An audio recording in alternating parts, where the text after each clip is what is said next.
Bismillahirrahmanirrahim.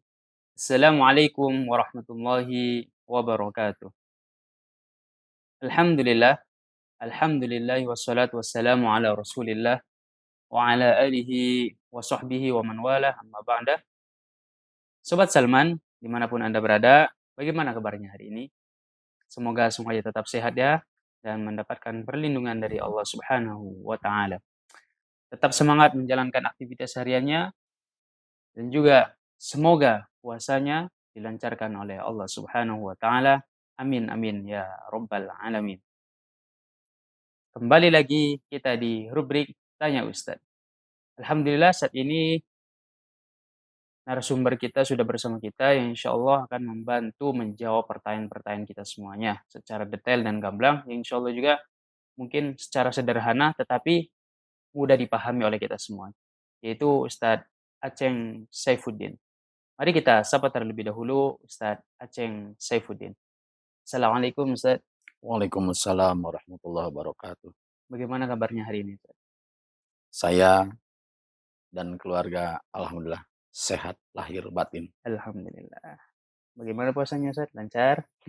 Sampai saat ini alhamdulillah kami belum pernah ada ujian atau cobaan sampai membatalkan puasa. Jadi kami sekeluarga masih tetap berpuasa dan sehat lahir batin.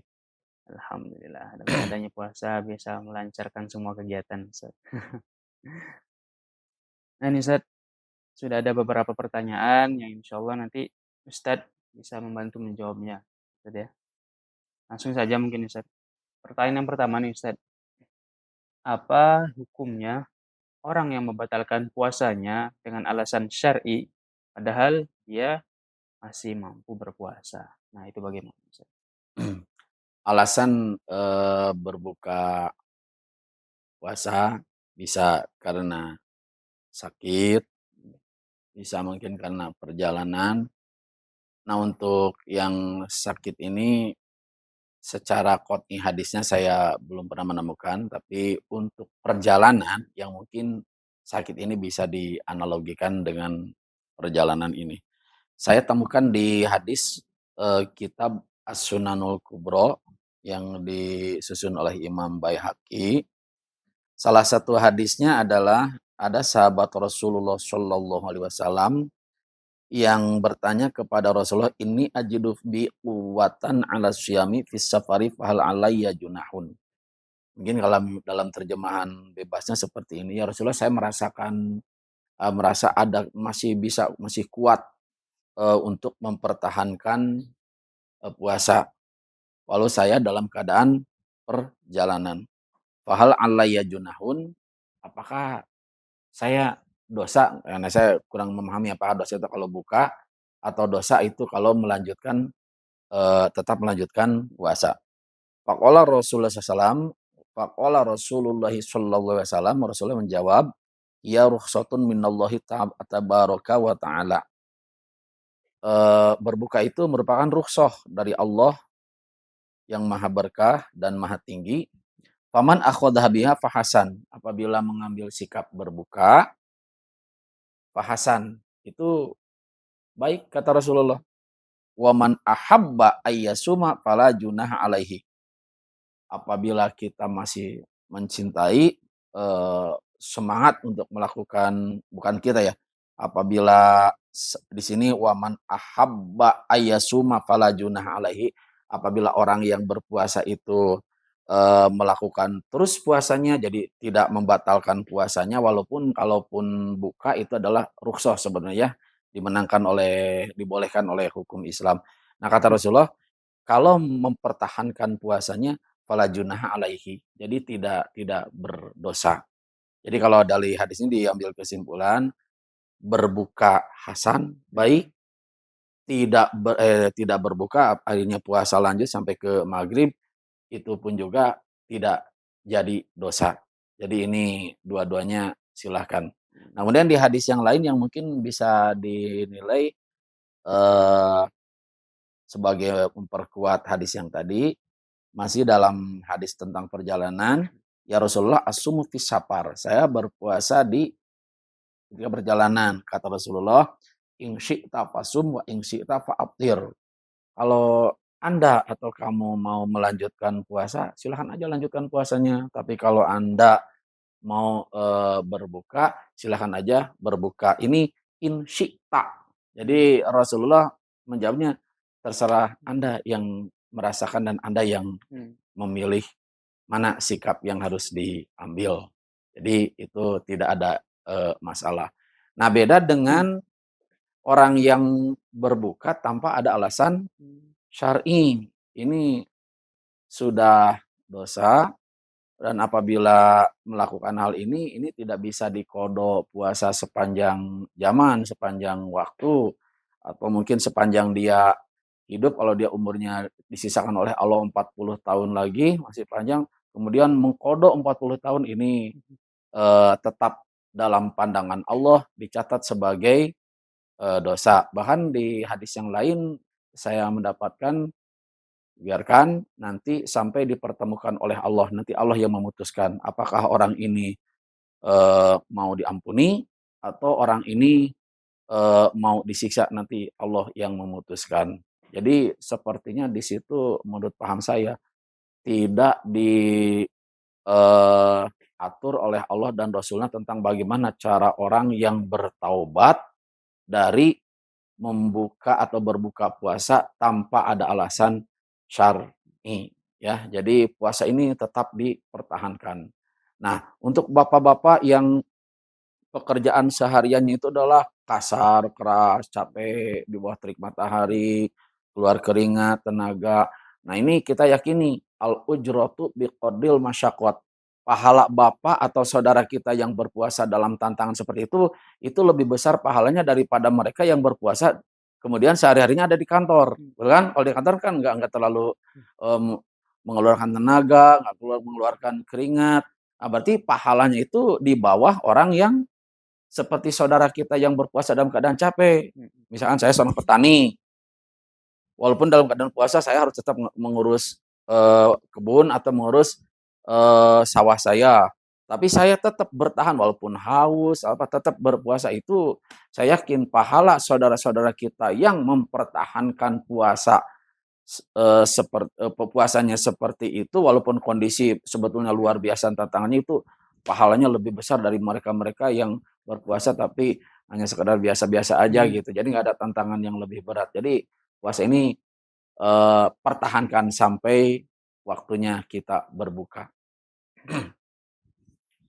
Nah, jadi berarti Ustaz ya, ketika ada seseorang dia puasa terus jadi melakukan perjalanan misalnya.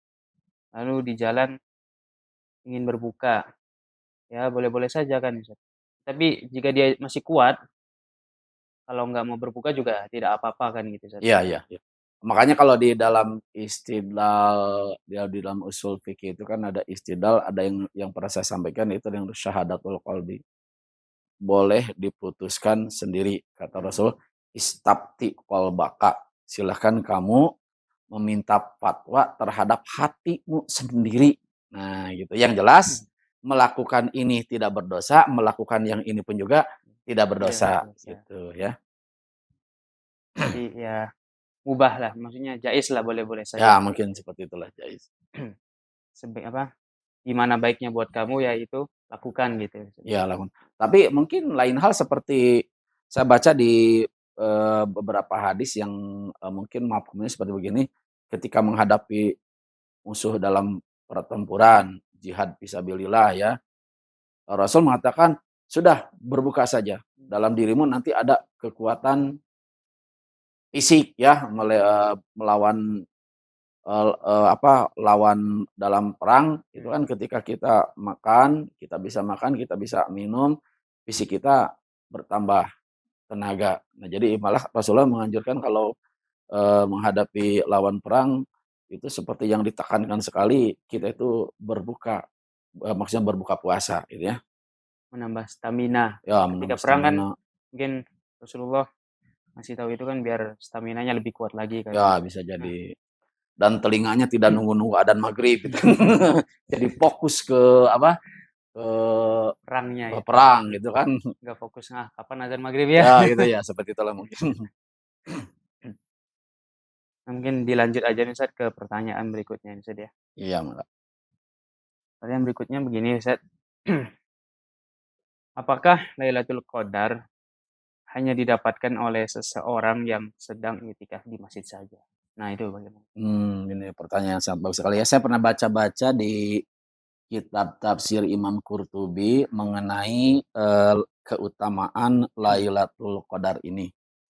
Apakah Lailatul Qadar ini, bisa juga dimiliki orang yang tidak punya aktivitas iktikaf? Mmm, Nah, kalau saya secara adat ya mendengar lisan-lisan mulia daripada para alim ulama, mhm, jadi sepertinya antara menunggu Lailatul Qadar dengan aktivitas kita beriktikaf itu seperti satu kesatuan yang tidak bisa dipisahkan. Pemahaman saya sepertinya, eee, bisa mendapatkan Lailatul Qadar apabila kita, mengadakan satu kegiatan yang mengutamakan tempat itu adalah tempat di masjid. mmm, Dari sisi hubungan seperti begini, jadi ketika kita iktikaf kan ada hubungan horizontal sesama manusia, iya, sesama jamaah umat mhm, Islam, di iya, situ kita bisa rundingan ilmu, di situ kita sama-sama saling memperhatikan tadarus Al-Qur'an, walaupun kadang-kadang sholat sunat berbeda, tapi kita saling perhatikan saudara kita sedang sholat, saya pun juga sedang iya, sholat. Jadi di situ ada hubungan horizontal dan otomatis menimbulkan rahmat Allah ini turun. Kan kalau kata Sayyidina Ali, apabila umat Islam damai, rukun, rahmat Allah ini, mudah untuk didapat. Nah, rahmat Allah di sini di dalam malam Lailatul Qadar adalah keutamaan mendapatkan Lailatul Qadar. iya, Pertanyaannya adalah tadi, apakah, keutamaan Lailatul Qadar ini hanya didapat oleh orang yang di punya masjid, aktivitas iktikaf di masjid mhm, atau orang di luar? Nah, saya pernah membaca di dalam salah satu, eee, kitab, yaitu kitab Qurtubi, malaikat Jibril turun dan malaikat-malaikat yang lainnya, yusholluna wa yusallimuna ala kulli 'abdin qa'imin, turun kepada mereka yang qaimin, berarti sedang beri artinya sedang sedang aktif atau mungkin yang utama sedang sholat ya, sedang sholat, au qaidin atau sedang duduk, bisa tadarus Quran atau, taklim. Nah, di hatinya yadhkurullaha ta'ala, dzikir kepada Allah. Jadi kalau ini hadis dari sahabat Anas dari Nabi sallallahu alaihi wasallam. Jadi pertama, orang yang mendapatkan Lailatul Qadar itu adalah orang yang hatinya itu zikir kepada Allah, ya. Malaikat itu membaca sholawat dan membaca salam. mmm, Nah, ini yang pertama dilihat dari sisi hatinya, zikir enggak kepada Allah. Nah, sekarang pertanyaan kalau orang yang di luar iktikaf, mhm, itu saya yakin zikirnya itu tidak semaksimal orang yang sedang di masjid. Suasana masjid kan menjadikan suasana kita itu selalu ingat kepada Allah, apalagi kalau di masjid itu banyak nah, kaligrafi Al-Qur'an kan. mmm, Wah, humul muflihun dibacanya. Jadi pasti, nilai hatinya itu luar biasa. Nah, itu menurut saya kalau orang yang pertama di sini kriterianya adalah orang yang yang di luar itu adalah yang tidak beraktivitas di iktikaf itu rasa dzikirnya itu, eee, kurang. Nah, kemudian di keterangan yang lain saya, baca, saya Ikrimah mengatakan orang yang yang iktikaf itu mendapatkan pahala seperti orang yang melaksanakan ibadah haji. Nah, kemudian di ujungnya, mayugodaru ahadun wala yuzadu fihim.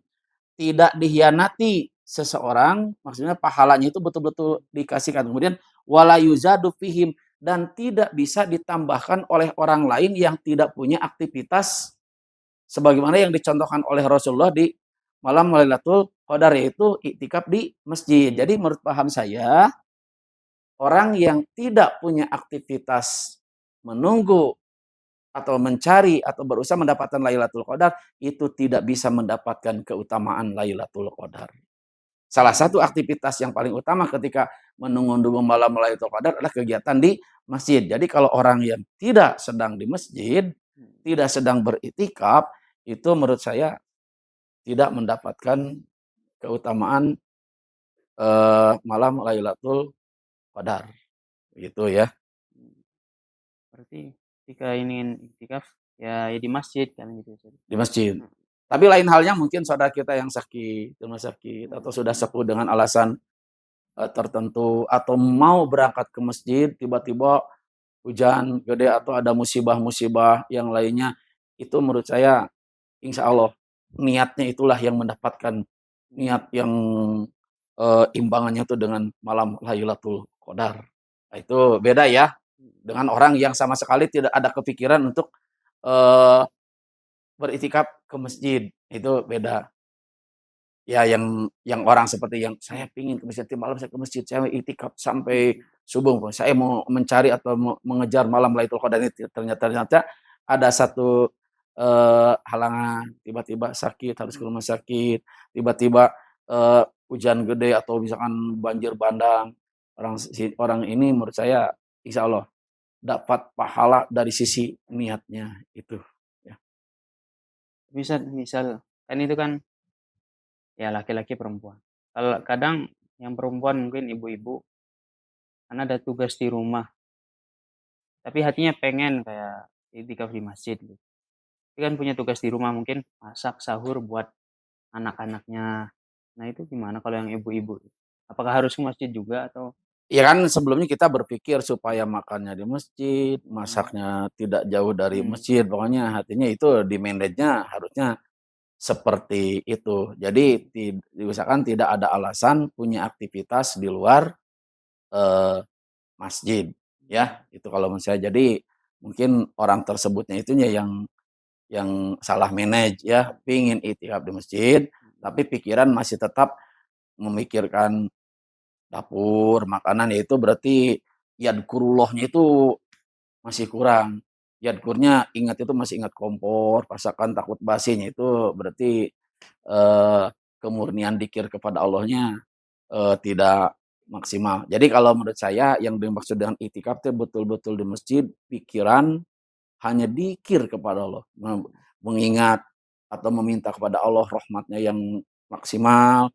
mmm, Beringat kepada Allah akan dosa-dosanya supaya diampuni, di masa-masa yang lalu. Jadi tidak ada pikiran kecuali yadhkurullah. Nah, baru malaikat memintakan ampunan kepadanya dan membacakan salam keselamatan untuk orang yang sikapnya seperti itu. Jadi kan di tadi saya sampaikan, berdirinya berdiri dzikir karena Allah, duduknya pun juga duduk, dzikir karena Allah, berdiri dzikir karena Allah, duduk dzikir karena Allah. Nah, kalau kita tiba-tiba, ih, aduh, belum masak, nah itu jadi mhm. menurut saya jadi malah jadi terganggu dzikir kepada Allah. Sudah usahakan aja semua aktivitas, murni ada di masjid, kan Rasulullah seperti itu ya.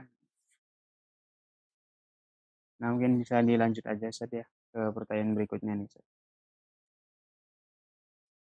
Jadi apa ciri-ciri seseorang mendapatkan Lailatul Qadar? Nah, apa ciri-cirinya?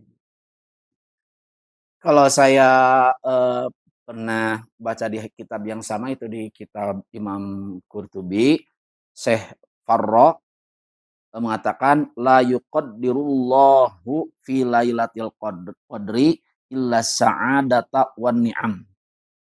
Yang diputuskan oleh Allah di malam Lailatul Qadar itu adalah kebahagiaan dan kenikmatan. Jadi kalau menurut saya ini kalau orang yang mendapatkan malam Lailatul Qadar itu adalah jiwanya tenang. Sekalipun di tahun setelah Ramadan itu dia banyak musibah, banyak ujian, banyak cobaan, tapi hati itu bahagia sekali. Nah, mungkin kalau menurut saya memahami dari pendapat Imam Faro itu seperti itu. Memang nasib seseorang kan sudah ditentukan, bahagianya atau celakanya, tapi orang yang mendapatkan Lailatul Qadar selalu seimbang aja, tenang, betul. Jadi sikap berserah diri kepada Allahnya itu sangat tinggi sekali. Dan Allah memberikan kepada orang tersebut adalah kebahagiaan di setiap keadaan, di setiap kondisi yang dia alami. Itu kalau menurut saya, mmm, kalau ngambil dari pendapat Syekh Ar-Ra ini, seperti itulah orang yang, eee, mendapatkan, keutamaan malam Lailatul Qadar. Kemudian di keterangan yang lain pun juga disampaikan oleh, Syekh Qurtubi, yaitu innal abida kana fima madha la yusamma abidan.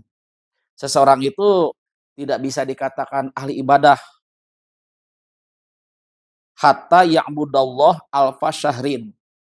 Sampai dia merasakan mengalami mengabdi kepada Allah itu 1000 bulan.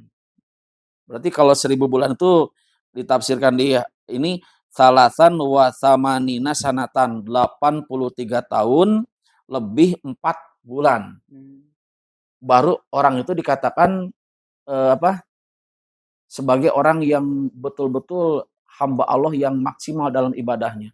Nah, kalau kita perasaan nyampe nggak usia seperti itu? Nggak nyampe Nah, ya. jadi, eee, yang kedua dari ciri orang yang mendapatkan malam Lailatul Qadar itu, di hatinya itu merasa ada betul-betul kepuasan ibadah kepada Allah Subhanahu wa Ta'ala. Jadi merasa bangga, "Oh, saya insya Allah saya termasuk orang yang, bisa beribadah yang imbangannya itu sampai, 83, eee, apa tadi itu 1000 bulan atau 83 tahun lebih 4 bulan." Itu seperti ada perasaan, kebanggaan seperti itu. Di dalam kitab, eee, Ar-Risalah Al-Qusairiyah saya pernah baca, orang yang hidupnya sederhana cirinya itu dia bangga karena dirinya, bisa melaksanakan ketaatannya kepada Allah Subhanahu wa Ta'ala. Jadi seperti itulah. Jadi kalau disimpulkan ciri orang yang mendapatkan Lailatul Qadar dari kitab yang saya pahami ini, pertama di saat dia ada permasalahan dalam hidup, itu selalu tersenyum, bahagia, di hadapan Allah. Yang kedua, dia merasa ada kepuasan ibadah yang maksimal kepada Allah Subhanahu wa Ta'ala. Berarti intinya orang yang mendapatkan malam Lailatul Qadar itu yang mendapatkan kedamaian gitu Ya, ya. kedamaian, Heeh. ya kedamaian, ketenangan gitu. Didolimi oleh orang, nyantai, senyum gitu kan. Itulah mungkin. Jangan-jangan mungkin kalau menurut saya ya, Rasulullah kan didolimi orang selalu senyum, Mhm. selalu tenang, jawabnya ya kalau lihat dari pendapat Imam Farad jangan-jangan seperti itulah Rasulullah, karena beliau Iya iya. adalah orang yang maksimal ketika melaksanakan, eee, apa, iktikaf Ketika di 10 hari terakhir Ramadan. Tahrir Ramadan, bahkan di hadis yang lain Rasulullah pernah 1 Ramadan tidak mengalih iktikaf, di Ramadan yang akan datangnya beliau melakukan iktikaf 20 hari. Jadi seperti mengqadha Ramadan Ramadan yang tahun lalu. tahun lalu. Dan kita ngelihat sikap Rasulullah digimanapun juga oleh orang, didolimi, dicaci maki, jiwanya itu tenang. Seperti itulah mungkin. Saya yakin itu. Rasulullah, eee, mendapatkan keistimewaan akhlak yang seperti itu, salah satunya adalah dari kebiasaan beliau mengutamakan, iktikaf di masjid Mhm. dan mengejar keutamaan malam Lailatul Qadar. Tapi saya pernah dengar Ustaz, orang yang pernah apa, yang mendapatkan Lailatul Qadar juga akan mendapatkan kedamaian. Kedamaiannya itu mungkin sampai tahun ke depannya lagi. Jadi setelah Ramadan, dia di bulan-bulan berikutnya itu merasa damai, hatinya tenang gitu, ibadah juga tenang gitu. Apakah itu juga termasuk? Insya Allah Ah, termasuk. insyaallah. Pokoknya ada sa'adah dan ni'am Mmm, ya, ada kebahagiaan dan ada kenikmatan di dalam diri, itu ciri orang yang mendapatkan keistimewaan malam Lailatul Qadar. semoga ya kita juga bisa mendapatkan ya Ustaz, malam Amin amin Lailatul amin Qadar. amin. Dan semoga pemirsa juga teman-teman, sobat sekalian bisa mendapatkan malam Lailatul Qadar juga. Amin amin amin. Nah, terima kasih nih Ustaz, insyaallah jelas sekali sudah yang Ustaz sampaikan tadi, semuanya ilmu lah ya. Ya alhamdulillah kita bisa diskusi seperti ini, tapi saya yakin di antara jamaah-jamaah yang menonton acara ini kan ada ulama, ada kiai. Seandainya apa yang saya sampaikan salah, mohon sama beliau-beliau itu dikoreksi. Apabila itu benar, silahkan dicari lagi dalil-dalil supaya mempertegas, memperkuat apa yang saya temukan ini. Dan menjadi motivator bagi saudara-saudara kita di malam 10 terakhir Ramadan ini semangat iktikaf dan semangat mencari atau menunggu malam Lailatul Qadar. Jazakallah khairan Ustaz. Ya, semoga ini bisa bermanfaat bagi kita semua. Amin. Dan terima kasih Sobat Salman dimanapun Anda berada yang sudah menyaksikan rubrik Tanya Ustadz ini. Saksikan terus rubrik Tanya Ustadz hanya ada di channel YouTube Bidang Dakwah Masjid Salman ITB. Karena waktu kita sudah habis, mari kita tutup dengan pembacaan doa. Subhanakallahumma wa bihamdika asyhadu an la ilaha illa anta astaghfiruka wa atubu ilaik. Wassalamualaikum warahmatullahi wabarakatuh. Waalaikumsalam.